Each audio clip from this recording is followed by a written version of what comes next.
I'm Dr. Josefina Bañales, and I'm an assistant professor at the University of Illinois at Chicago in the Community and Prevention Research area in psychology.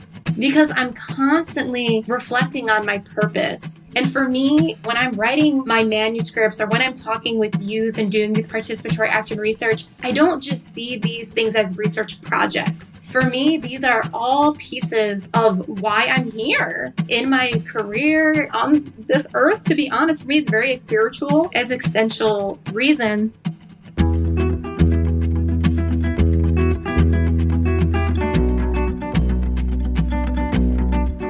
Hi there, and thank you for listening to this episode of the Researching Diversity podcast. I am Charlene Pevic, and I am a PhD student in the Inclusive Education Department at the University of Potsdam.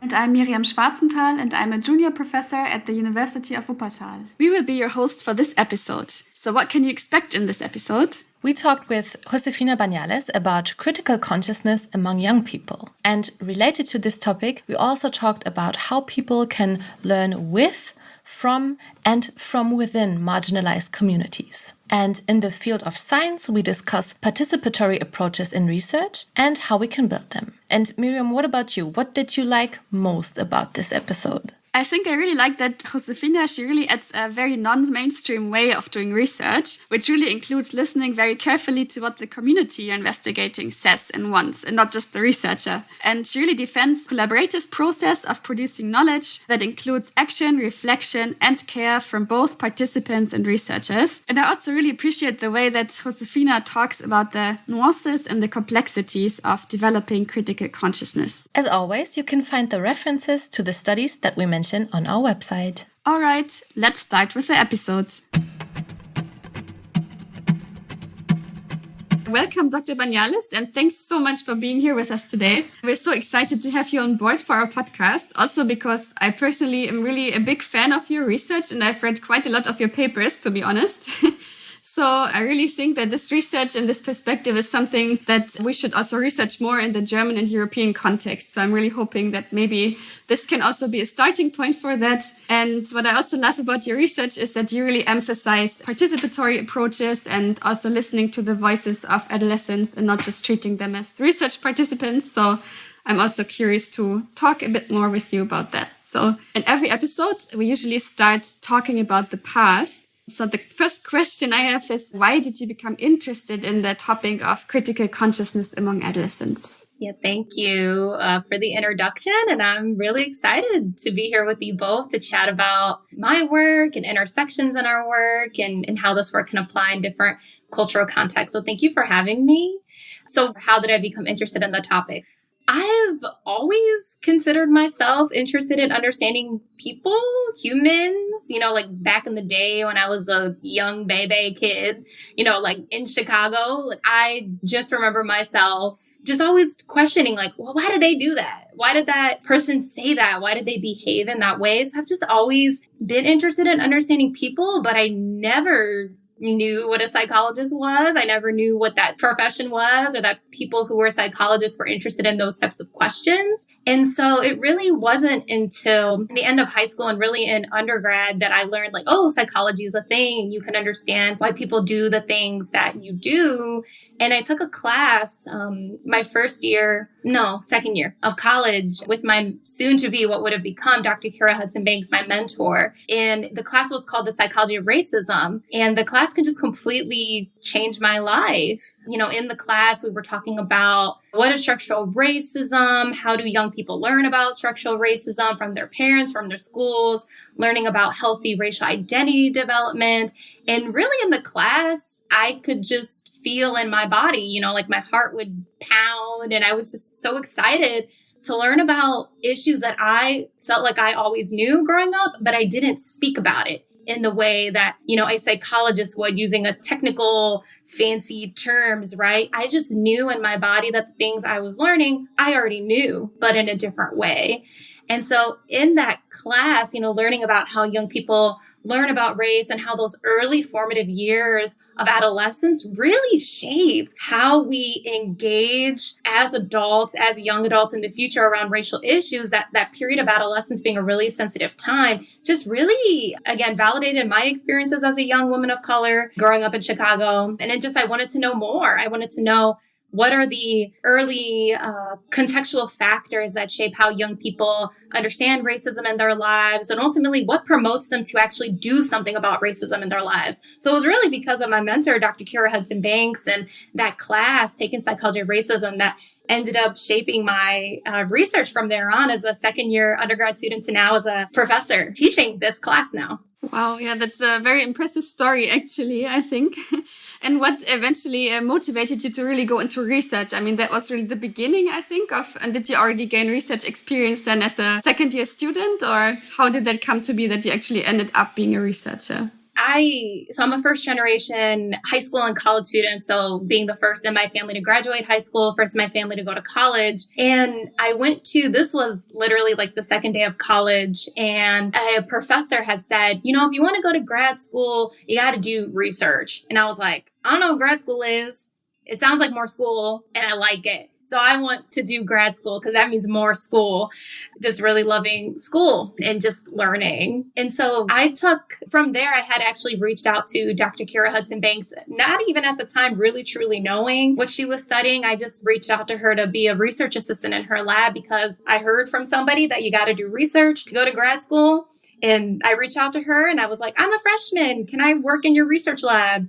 I don't know anything about research, but I can learn. And she was like, of course, come on. And at the same time, she encouraged me to take her Psychology of Racism class. So it was really I feel lucky in the way that it worked out that way, but it was also me, again, listening to that intuition of, I'm really excited about learning. I don't really know what research is about, but I'm just going to put myself out there. And I feel really lucky to have found Kira in this class that really just resonated with my lived experiences as a Latina, as a Mexican woman. I can very much relate since I'm also a first generation student of color in Germany. And I wanted to ask you, what were challenges along the way? And also maybe what helped you along the way? Because it took you quite far considering that now you work as an assistant professor.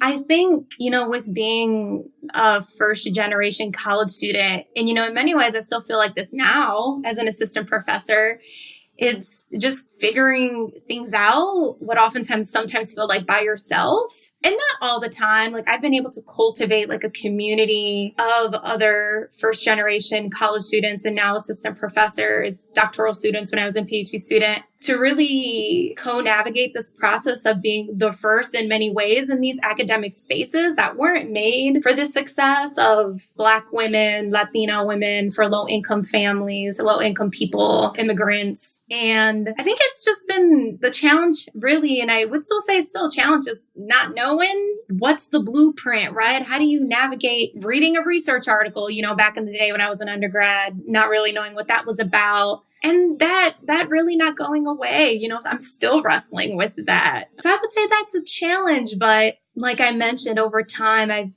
been able to cultivate a community of other women of color, first generation students, and now faculty who are on this journey with me, to know that you don't have to be alone in this journey and in this process. There's so much collective wisdom and knowledge within our community. And so I'm really big on being in community and asking questions, and again, still continuously putting myself out there, even when I don't want to, or when I'm scared to ask a question that I may not know about. Again, still as an assistant professor, not knowing everything, right? How to navigate this new job and this new career.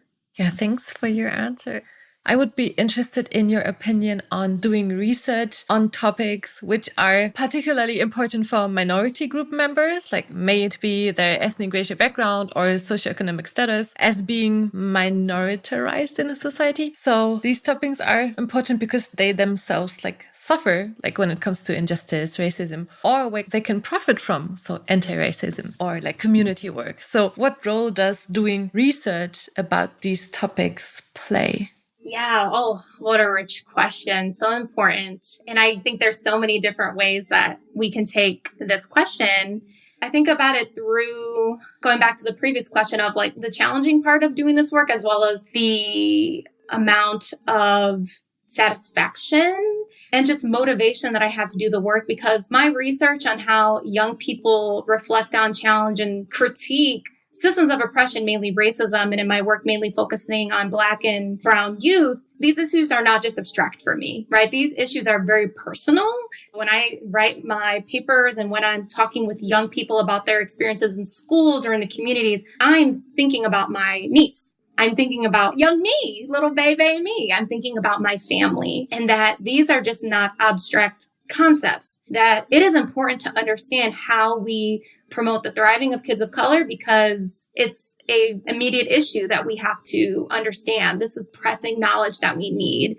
And so at the same time, I think a challenge of the work is that people often think that these topics actually only apply to people of color and minoritized communities. You know, white people in other privileged communities like white men, cis heterosexual white men, understanding how they develop anti-racist identities or how they come to understand their privilege as white people or white men, for example, is important. So identity development processes or critical racial processes aren't just things that people of color need to wrestle with. These are things that privileged communities also need to wrestle with. And so I think it's also been a challenge in having to repeatedly make that argument in my work, whereas I think, you know, emotionally where I'm at in terms of my journey is like, I know that, but it's constantly having to make that argument that racial identity is not just a process for people of color. White people also have a race and an identity that they need to explore, because that matters for dismantling white supremacy. Yeah, thanks. I think there already is so much content in your answer where we could like talk for hours. But I want to ask something about Dr. Banks. You have mentioned several times, I think. So you shared that she had an important role in being your mentor. And from your perspective as an early scholar back then, but also now as your experiences as an assistant professor, is there something what mentors should or shouldn't do to be supportive? You know, I think two things. One thing that Dr. Banks was so good at was speaking things into an existence for me that I didn't quite have the language to speak into existence for myself. So for example, Kira and I, when we would walk through the psychology building on campus, would introduce me to her colleagues, other professors at my university as, you know, this is my colleague. I was called her colleague as an undergraduate student. And she would say, this is my colleague, Josie. She's going to get a PhD. And I would be over there like, what? But she saw something in me that at the time I didn't quite believe. You know, or maybe that I didn't quite believe, but I didn't have that vision for myself yet because I didn't see it.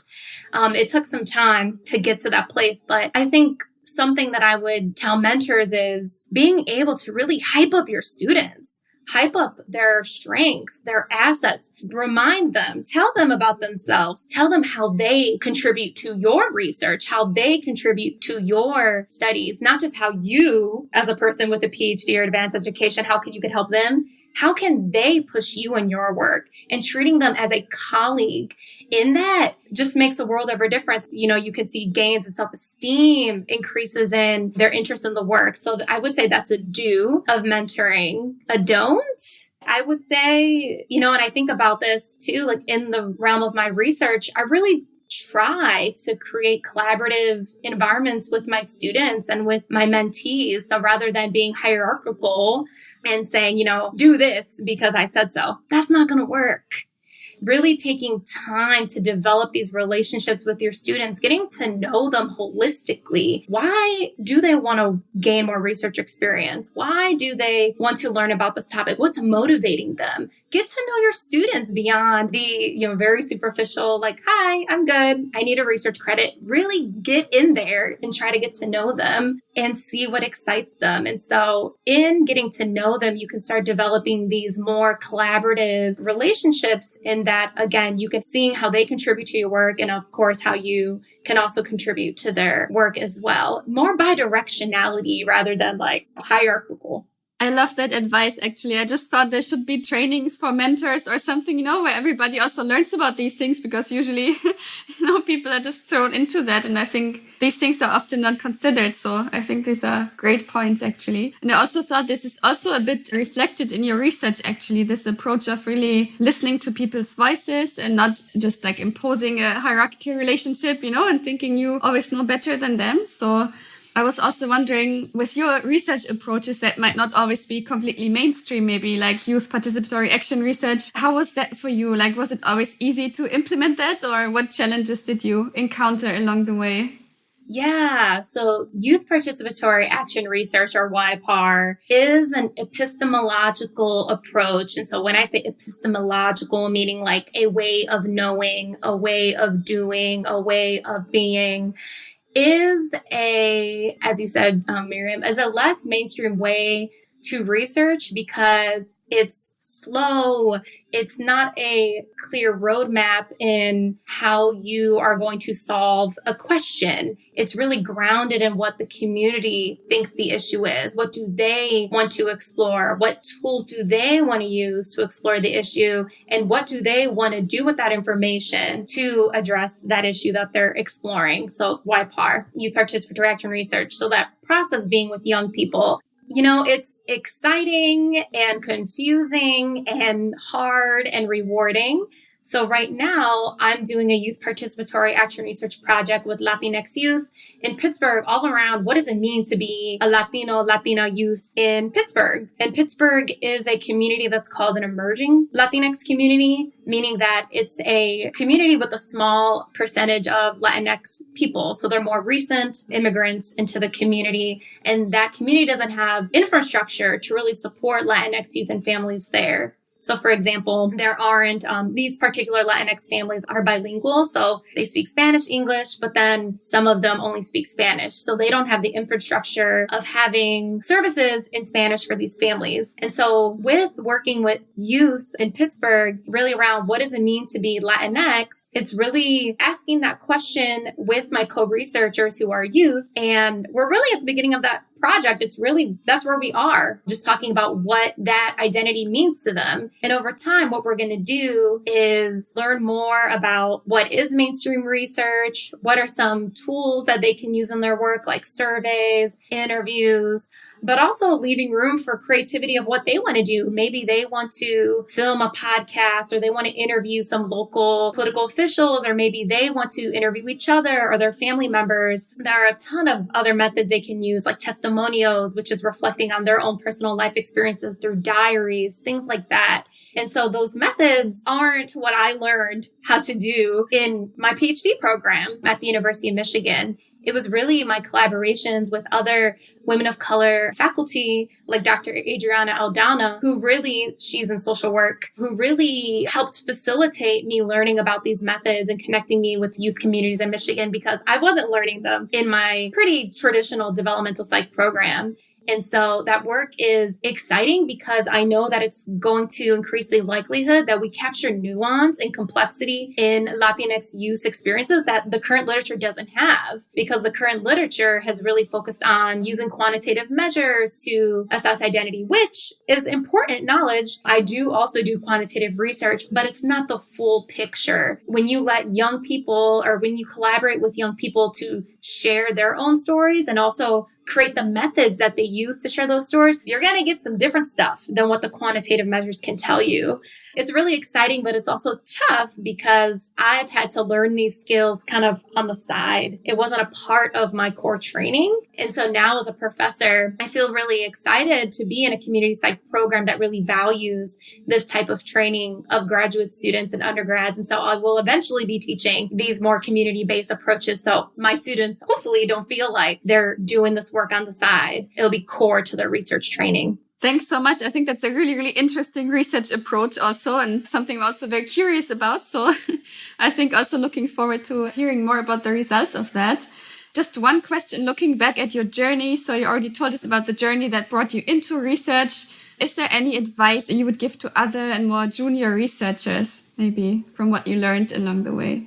So I would really focus on what drove you to want to get a PhD in the first place and consistently developing a praxis of grounding yourself in that. So I know that there's lots of reasons why we pursue higher education. Maybe for some of us, it's because we really love learning, or for some of us, we really want to share that education back with our communities. We want to provide opportunities for our families or community members, to come along with us as we're getting higher education. And so regardless of what your motivation is or the reason why you want to be in research or why you want to do research, I think it's important to constantly reflect on the why in your journey. Write it down, journal. If you saw my office right now, you'd be like, oh my gosh, she has 20 notebooks, because I'm constantly reflecting on my purpose. And for me, when I'm writing my manuscripts or when I'm talking with youth and doing youth participatory action research, I don't just see these things as research projects.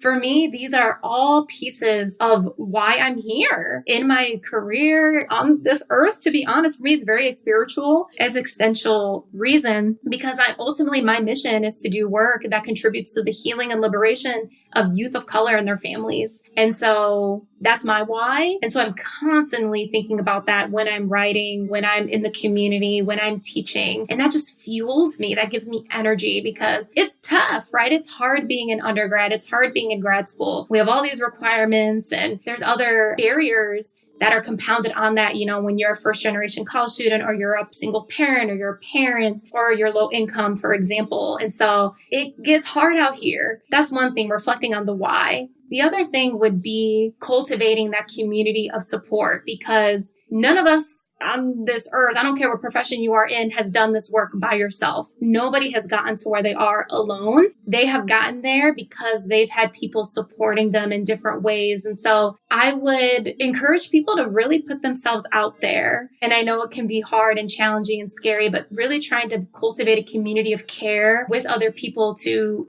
help you through, because we need community. We've got one question left for the past section, which maybe helps us to getting to know you better in other ways. And the question is, what are 3 silly, fun, or random facts about you? That's why we were laughing. Yeah, so I sing. So I used to sing competitively growing up. So I was on some talent shows when I was younger. So I was on the show Star Search, and it's Showtime at the Apollo. So these are just music talent shows. I didn't win them, but that's something fun. I really love to sing, and I don't compete anymore, but I will always be down to sing karaoke anytime, anywhere. I have a microphone in my office that, is used for singing. So I really love to sing, and I really like to just engage in joyful movement with my body. So some days that's walking, other days that's yoga, other days that's weightlifting, and other days that's just laying on my sofa.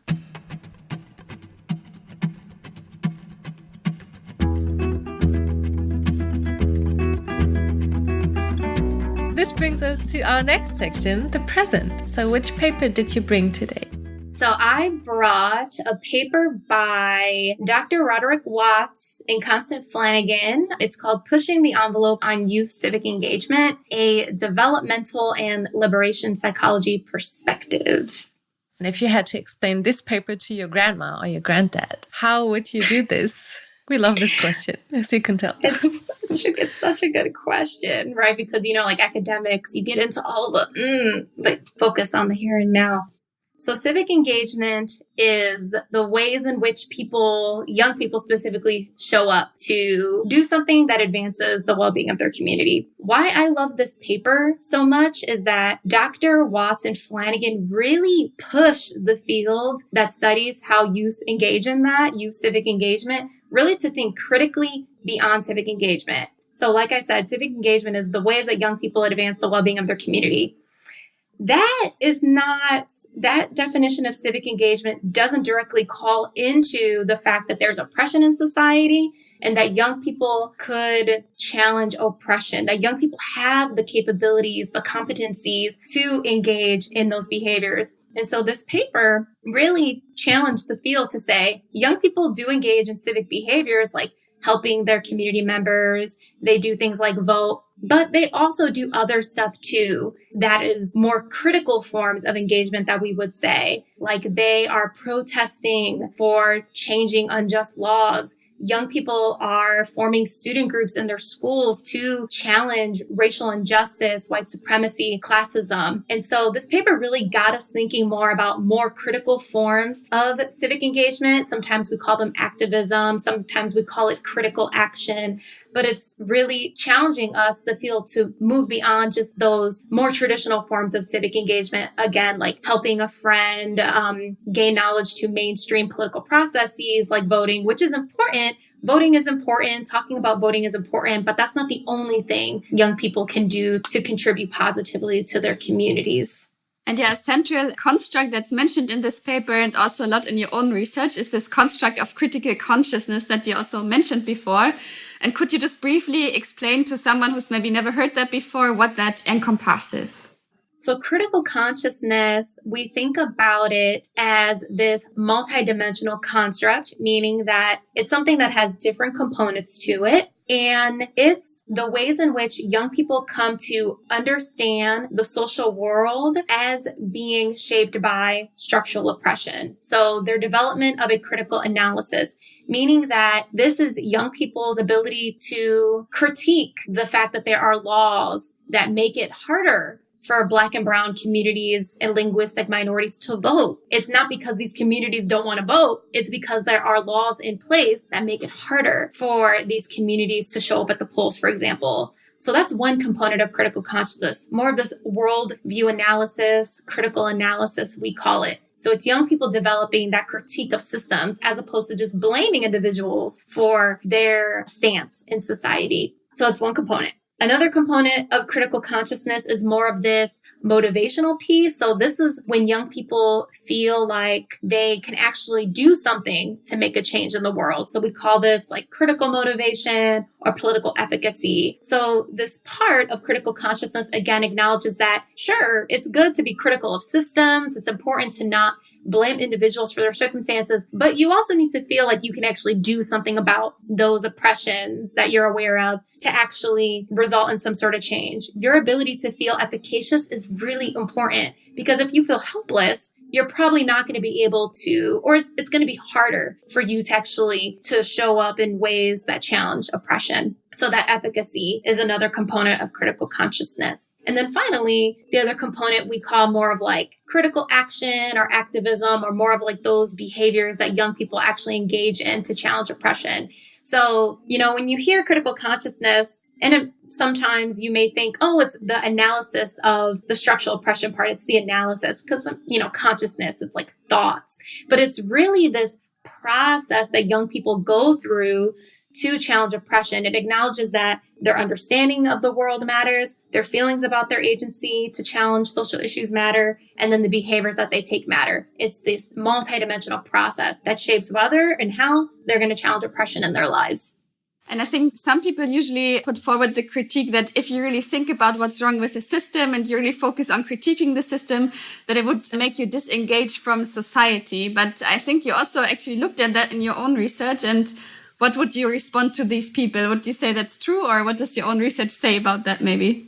Yeah, so there's quite a growing body of literature and, my research contributing to this too, is that young people who actually are critical of systems of oppression, meaning that they recognize how laws or policies disadvantage marginalized communities like Black people, Latinx people, people of color, that when they are able to recognize the aspects of the system that are unfair, that's actually contributes to positive youth development. That actually contributes to greater academic achievement, more civic engagement, more activism. And, it's contrary, I think, to what some people might think. Some people might think that if you're critical of the system, maybe you're going to be pessimistic about the system, so you may disengage. But that's not what I find in my work. I will say a caveat to this, what is important in young people translating this analysis, this critique of the system into action is that, I do want to recognize that, and this work is still developing, we haven't looked as much as how that structural analysis of oppression does relate to mental health outcomes. And so I will say there is a caveat there that even in my work and other work, finding that the ability to critique the system really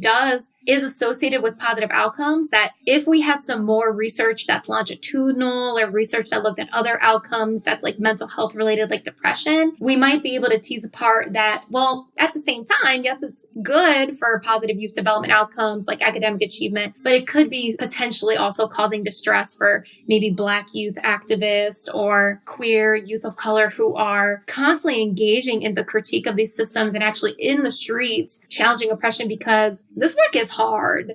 It's emotionally taxing, it's spiritually taxing. And so I will say, even though we do see these associations, that positive associations between analysis and action, that we do need some more work to tease apart longitudinally what are the long-term effects of critiquing the system on people's well-being. I got a question on further effects on students' mental health, so what you just mentioned. And since then, I'm thinking about prevention for students' mental health when helping them to see the world's injustice, because you cannot go back, you cannot unsee.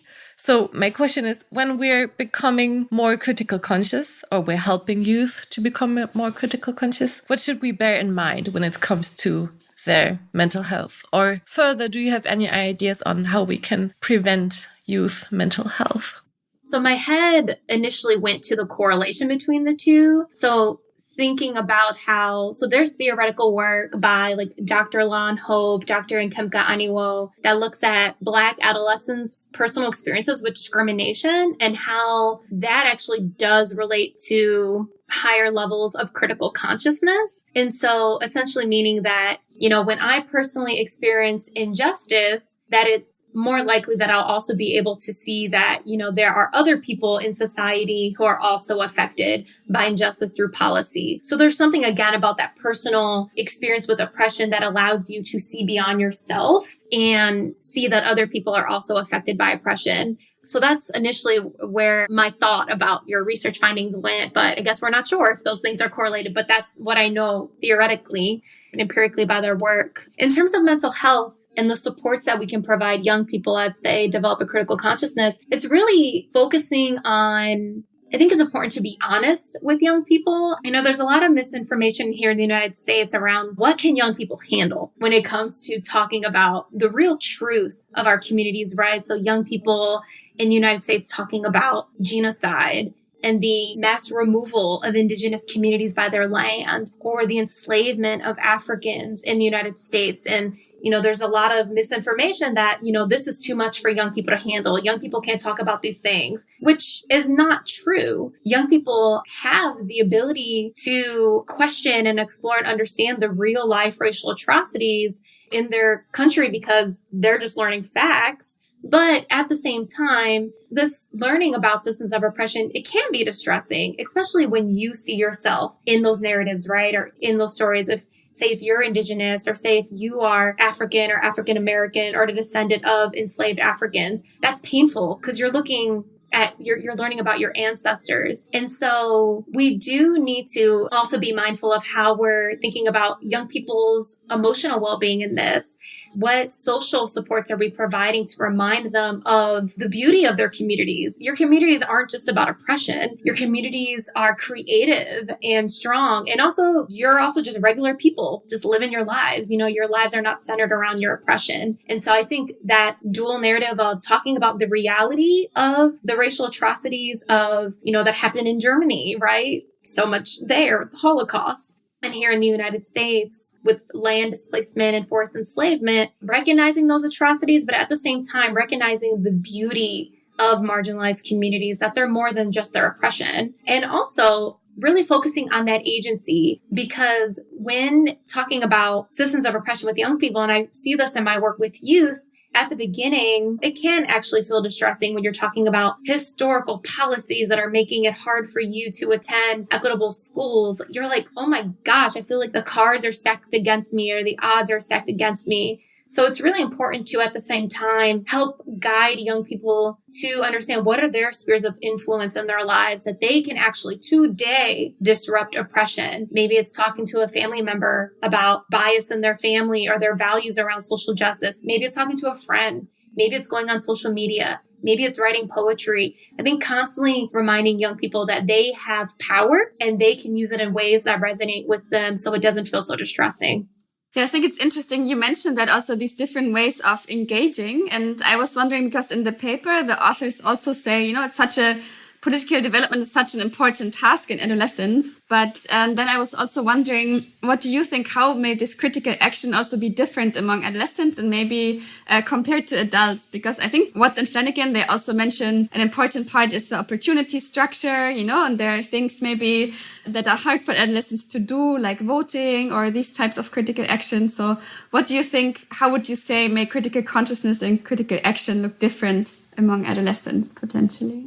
Yeah, so there are definitely differences between youth and adults, and then differences within different youth communities. And so I'll focus on the within youth communities. So right now I'm working on a paper trying to think through how critical consciousness might look different for different Latinx communities. So for example, I think a lot about third and later generation Latinx youth. So youth who have further connections away from their immigration history. So maybe for third generation youth, like both of their parents are born in the United States, they're born in the United States, and even thinking further along from that, a 10th generation, so on and so forth, 15th generation Latinx youth. What might it look like for these youth to challenge systems of oppression? And how might that be different from a first generation immigrant Latinx youth? One way that I think about this is that you really need to think about what does challenging the system mean for them? And so for later generation youth, oftentimes it's learning Spanish, actually, reconnecting with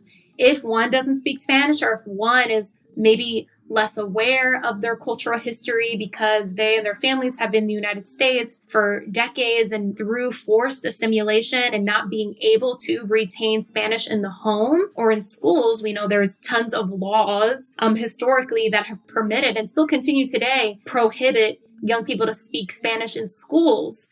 So over time, that language is lost and it's seen as deficient. It's seen as deviant. And so for Latinx youth who are further generations or later generations who don't speak Spanish, actively learning about their culture, learning Spanish is a resistance against white supremacy. But that might not actually be the same way that first generation Latinx youth resist white supremacy because maybe they do speak Spanish and they have more conversations in their home about what it means to be Mexican or Puerto Rican because their ties to their family's immigration history is much closer because they're first generation. And so that's one way that I think about how critical action might look different. It really depends on your social position in the U.S. hierarchy, your connection to white supremacy, as shaped by the intersections of your identity, right? Your sexual orientation, your gender, your generation status, whether you speak English or not. It's really going to shape how you view challenging the system.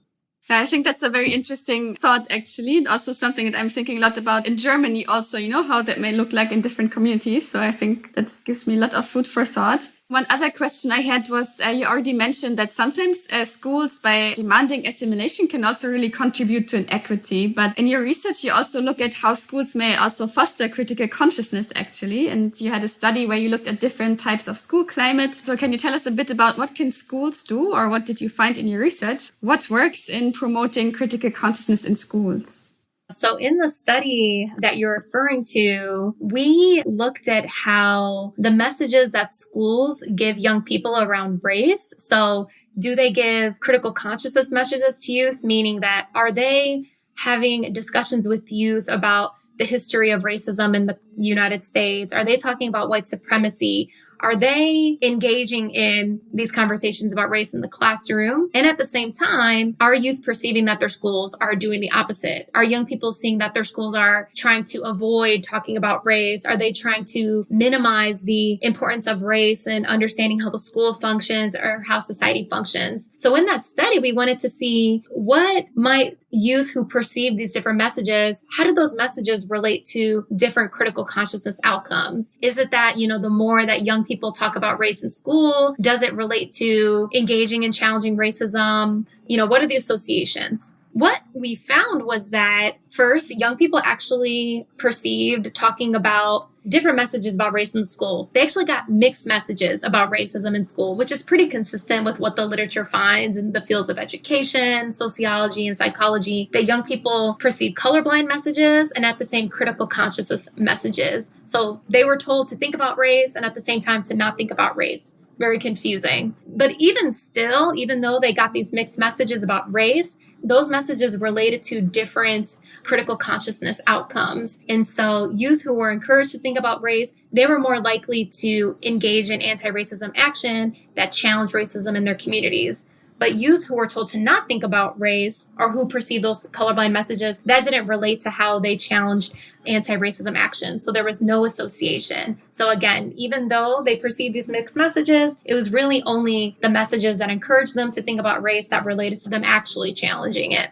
So what that tells us is that, for teachers, and I think about your students, right, and the pre-service teachers you work with, really leaning in to these conversations about oppression in your classrooms. They matter for young people's actual engagement in challenging racism. And it's tough, right? Because teachers, at least in the United States, you both can tell me what's the norm in Germany around talking about race, but our teachers are not trained okay. I think in Germany, even less, actually. I think what we often find in Germany is that historical racism is being taught about a lot. So we learn a lot about the Holocaust at school and about the history that Germany had with racism, but we don't talk about contemporary racism and we don't have a language. So the term race or the category of race is not really being used anymore. So people sometimes don't even know how to talk about these topics because you don't have words to really talk about these groups. And yeah. It's like a silent agreement that with the end of the Second World War, racism doesn't exist. So let's not talk about it at all. And I think in your paper, we can add that to the show notes then. You also address this struggle of addressing the relevance of race in the classroom and that teachers express difficulties discussing issues related to race and racism. So what could be done then to support teachers in having these difficult discussions? Yeah, I really put it on programs in the Department of Education and the government really supporting the development of curriculum in training teachers to have these conversations. And so I definitely know that there are teachers who care about talking about race, but they may not feel equipped to because maybe their programs are not talking about it. Maybe they feel overwhelmed. So for example, like in the United States, the majority of the teacher workforce is white women. And so oftentimes research will find that white women definitely want to have these conversations about race, but they may not know how, or they feel fragility around being white, but then they also are trying to wrestle with being a woman. And so the personal interest might be there within some teachers, but they need more structure supported by their programs, supported by the government here, which of course shapes the content that is taught in our higher education systems to talk about race in the classroom. And what schools teach is so political, right? So in the United States, the books that we have, our history books are mainly made in Texas. And so there's lots of misinformation that comes from the development of these books. Mainly white men write these textbooks. So you can imagine that the content is misguided in many ways, and there's whole chunks of history that's missing. And so if that's what teachers are using to learn about and to teach their students about race in the United States, it's not enough. It's not complete, or it's just wrong. And so we need more support from the government, from publishers, from faculty members, from everyone in the ladder of education to contribute to supporting teachers to have more honest, real, and caring conversations with young people about the reality of race and racism in the United States. And at the same time, teachers also need focusing on their own racial identity development. So again, it's not just learning the content of racism. It's when you're learning about systems of oppression that maybe you benefit from or maybe you're disadvantaged from, like we talked about with mental health, you're going to feel some stuff. You're going to maybe feel anger. You're going to maybe feel depression. You're going to maybe feel, the emotions can really range. And so with racial identity development, that really is focusing on what's your role in this and how does your perception of how you see yourself as maybe a white woman, a white person, as a Latina, as a Black person, as a Black teacher, for example, how might that shape how you talk about these issues with your students and your ability to? And so I also want to emphasize that point. Teachers' own racial identity development and emotional development around these issues is really critical to how they're going to be able to teach their students about race.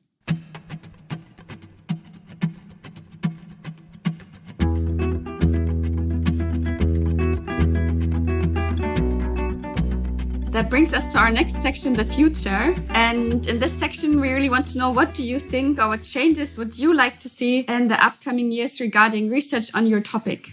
So like I mentioned earlier, with some of the theoretical work that I'm doing around what does challenging racism or engaging in anti-racism action look like among Latinx youth, I really want to see critical consciousness work focusing on nuances within group experiences. So rather than comparing Black youth with Latinx youth or Asian youth, which, there are research questions that do allow for that, but I really want to look at and see the field to be more critical about what these diverse experiences look like within communities, and how intersectional social identities and how they're shaped by systems of oppression shape how young people view about oppression. So for example, I'm not doing work around white youth racial identity development and critical consciousness development, but I do have colleagues who are looking at that and looking at how low-income white youth might develop critical consciousness. So they have, for example, they have insights into what classism might look like because they're marginalized for being low income, but still being advantaged by their whiteness. And so I want to see more nuance into these diverse experiences around social identity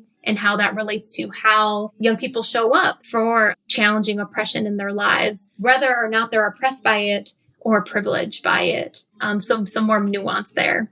Yeah, you mentioned intersectionality. I think that's a huge topic. And we're also in our team, we're thinking about how can we do research through the perspective of intersectionality. And do you see I think the chances are quite clear. So why intersectionality matters, but it can also be challenging, right? To always have the intersectional perspective when doing research. Would you share any thoughts on that? Yeah, I hear you. It does also relate back to where I would like to see the field go to and, thinking about future work and critical consciousness research. I think in thinking about intersectionality and the experiences young people have in developing critical consciousness, I go back to the youth participatory action research. I think that's really a way that we can do more work around how young people's intersectional social experiences shape their critical consciousness. And so I think sometimes when we do quantitative work, for example, it can be really tough, right? Because we're looking at items and the item may say something about race, right? I feel happy about my racial group. But if you want to understand maybe a Latina woman's pride around being a Latina woman, it might be a struggle to make that item really succinct and clear to say, I feel happy being a woman and a Latinx person. So you don't know when a young person's responding to that, are they saying, I feel happy being a woman, or do I feel happy being Latinx? That's just an example of how it can be hard sometimes in quantitative research to try to make sure that your question is short and succinct and accessible to participants and youth. But I think one way around that is ask them. Ask youth through a youth participatory action research lens, how do you navigate the world as a queer Asian person? And let young people show you through pictures, through poetry. Let them come up with the questions. I think we as researchers, we're adults with PhDs oftentimes, we are really good, again, at knowing these methods that we've used in our work. And, we know the main articles in our field, but oftentimes young people don't have access to that, right? Majority of the times, young people don't have access to that, which I think is so exciting for the collaboration between researchers and youth, because young people can come up with creative ideas to ask these questions around intersectionality and their experiences. They can say, well, don't ask it like that. Just don't ask it at all. Again, let us draw it or let us act it out or let us show you as opposed to tell you. And so I think that is how I'm approaching intersectionality in my work right now. Again, with I mentioned with the Latinx youth in Pittsburgh around what does it mean to be Latinx? But all the youth in that room, they don't share other axes of identity. Some of them are undocumented. Others are citizens in fourth generation. There's so much diversity. And we're going to see diversity with those experiences as they start to do their photo voice projects, taking pictures of their lives, as they start to do their action research projects. And so we will see what that looks like. But that is what I think, how we can do more intersectional work, letting youth lead. Okay, I think you already mentioned it a little bit, but I was wondering also for researchers who've never really engaged so much in participatory methods, what are maybe baby steps you can take or small things you can do to make your research more participatory? Oh, I'm writing a paper on this now. Really? Yes, it's on my desktop right there. Yeah, it could feel like a lot, especially again, if you were trained in a program that didn't do participatory action research. And so I would say connect with people who are doing the work. Don't reinvent the wheel. I think, us as academics and people who have higher education or people who really love knowledge, you're like, I want to create this thing. But I would actually encourage, folks who are interested in YPAR, other community-based perspectives, to actually take a step back. Reach out to people who are already doing the work. That could be youth. That could be community organizers. That could be other academics. And just show up and listen. Just listen and see what work is going on already in terms of what questions they're understanding, what issues do the youth and other communities care about. And I would take it from there, develop relationships with them, and don't start suggesting things to do, questions and projects. I would take it slow. So really getting to know people and what their values are and seeing if a true, genuine collaboration develops from there. Because again, that's very antithetical from traditional mainstream research processes, right? Usually we have a question and then we find a sample or we recruit a sample to test that question. This perspective is really much slower and it may lead to nothing, or it may lead to a deep, meaningful, socially impactful program of research that actually benefits the lives of youth and their communities. So again, back to community, plug into a community that's already doing the work. Thank you for sharing all that with us in today's conversation.